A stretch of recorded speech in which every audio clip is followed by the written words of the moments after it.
ni kita nak cakap tentang satu unit food truck. Okay. Ini dikenali sebagai model V-Flex, lori jenama China tapi pemasangan di Malaysia. V-Flex pakai enjin 1300cc petrol 4 piston dengan 5 speed manual. Dia boleh generate 84 horsepower. Okay, pickup ni kita pasang dengan body food truck yang panjang 9 kaki 5 inci.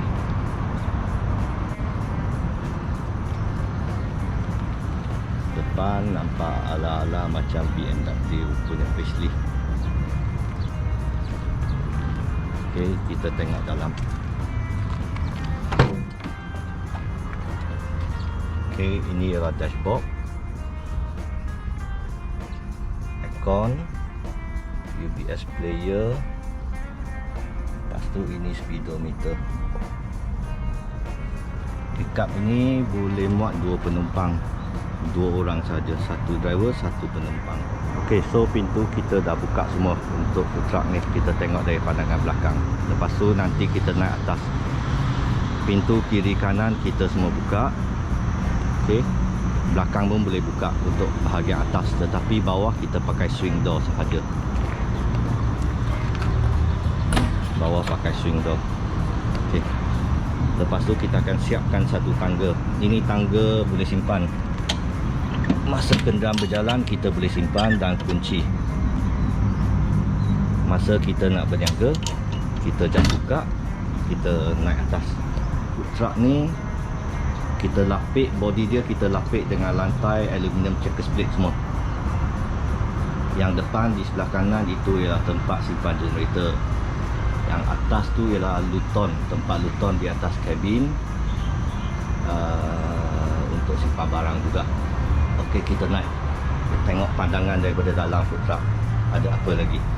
Ok, kita akan pasang dengan fuse box, satu switch lampu, lepas tu 4 plug point, 2 plug point di depan, 2 plug point di belakang.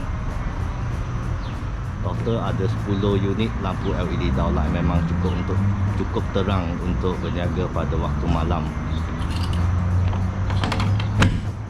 Ini ialah kompartmen untuk simpan generator. Kita buat satu pintu. Ok, ini kompartmen untuk simpan generator. Kalau tak nak generator, kita boleh letak sebagai store.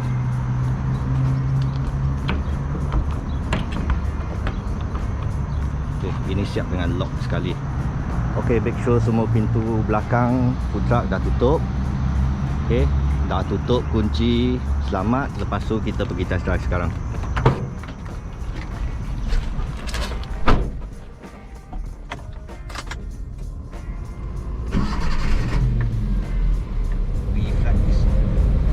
Pakai enjin 1300cc petrol dan 4 silinder.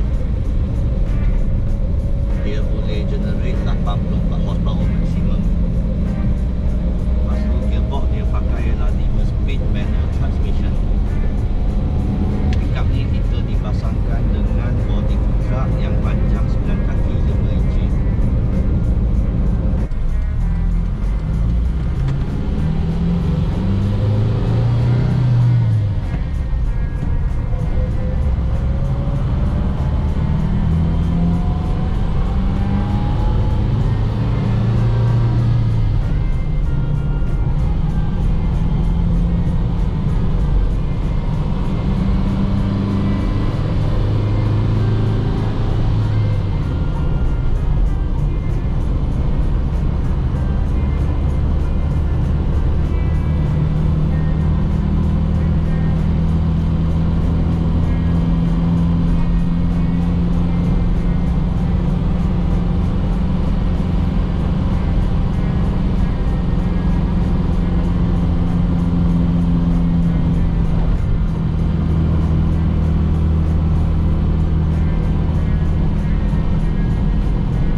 Truck ni kita memang tak boleh bawa laju. Sebab pertama, body dia tinggi, masa corner akan bahaya kalau laju.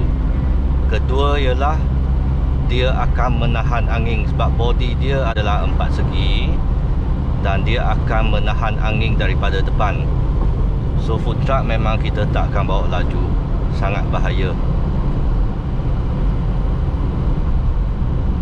So sekarang ialah gear 5.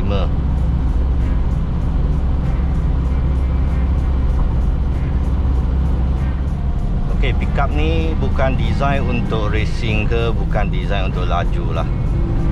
Dia design untuk boleh menjalankan perniagaan atas jalan.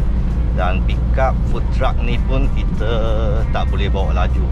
Kalau bawa laju, semua barang belakang akan jatuh. So when ni pickup ni kita kena bawa santai, relax, slow and steady sahaja.